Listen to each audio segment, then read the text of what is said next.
The row revolving around former UK Prime Minister Boris Johnson, it is deepening as the inquiry panel investigating the COVID gatherings in Number 10 demands that Johnson's WhatsApp messages and diary entries are revealed. Now, the chair of the panel has also threatened to launch legal action against the UK government if they fail to release Johnson's WhatsApp messages and diaries. Now, the panel chair, Heather Hallett, extended a deadline for the material, and she expects the government will hand over the material by next Tuesday. Meanwhile, the UK government has been reluctant to provide the messages and entries. The Cabinet Office, they argue that some material is unambiguously irrelevant. On the other hand, Downing Street insisted that the UK government is providing all the relevant material. Now, Johnson described the allegations as bizarre and unacceptable. Later on, he announced that he has sacked the government-funded lawyers who were assisting him with the inquiry. Now, supporters and allies of the former Prime Minister say they have lost confidence in the Cabinet Office. This is after the Cabinet officials referred Johnson to the police over further potential breaches of COVID rules during the pandemic. Well, Johnson, he was ousted from Number 10 after a rebellion within his own party after months of allegations and claims of lockdown breaches. However, Johnson has repeatedly denied that he or his staff had breached the COVID rules in office. Now, authorities, they issued fines to dozens of aides after a probe. The ex-leader is currently being investigated as well by a parliamentary committee over whether he lied to the Parliament about the Partygate scandal. Well, Johnson loyalists also believe that he is the victim of a political witch hunt, which is aimed at preventing him returning to Number 10 potentially in the future. But even after several political scandals and allegations, Johnson still remains one of the most recognisable figures in British politics, and some senior Conservatives still claim that Johnson is their best hope of retaining power. Well, for more on this, Nicholas Nugent's joining us now, the senior journalist and former BBC editor. Thank you so much for your time. So what's your view on this? Is it a witch hunt or just comeuppance? What do you think? It all sounds rather complicated, doesn't it? A little bit difficult to judge, but I think this is, I actually think this is all about power. And two things are going on. One is that the Conservative Party is tearing itself apart with some quite vocal criticism of the government coming from within the party, within Conservative members of Parliament. So that's going on the one hand. But on the other hand, there's the relationship between our political leaders and the civil service. We've seen how two cabinet ministers have lost their jobs because of accusations from within the civil service that they were bullies. Gavin Williamson and most recently the Deputy Prime Minister, Dominic Raab.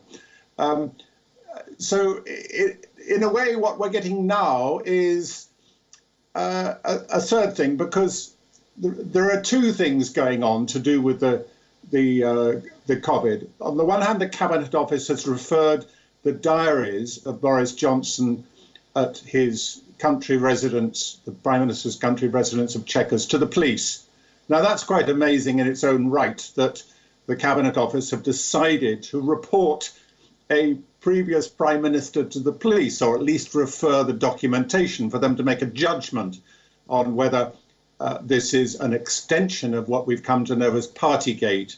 In other words, the illegal holding of parties during the COVID restrictions. And I'm not saying it was that, I'm just saying there is an allegation that it might have been, and the police had been given the chance to assess that. Then, on the other hand, the lady peeress, Baroness Hallett, who has a job to inquire into the whole circumstances of COVID and the lockdowns and everything, she is also demanding more information from Boris Johnson's allegedly private documentation than he is willing to provide. So the reason I say this is about power is we're seeing the power of, on the one hand, the civil service, on the other hand, the judiciary. After all, Baroness Hallett is a former judge, a former High Court judge, and thirdly, also the media for exposing these things. So we have quite an interesting little imbroglio going on. about the extent to which the government of the nation are in charge. They're being challenged from the civil service. They're being challenged to some extent from the judiciary. And also the media are playing a role in drawing attention to things that have been going on. For example, the Suella Braverman speeding offence, that came out in the Sunday Times. It was the media that drew attention to it. She's apparently being let off. She's not going to be examined about that. But there's a lot of interplay, as I say, going on between the various organs of state. I don't know if that's normal, but we're coming towards the end of the parliamentary period. We expect to have elections by the end of next year. And there's a lot of power politics going on, which is quite difficult to follow day by day, as you're saying.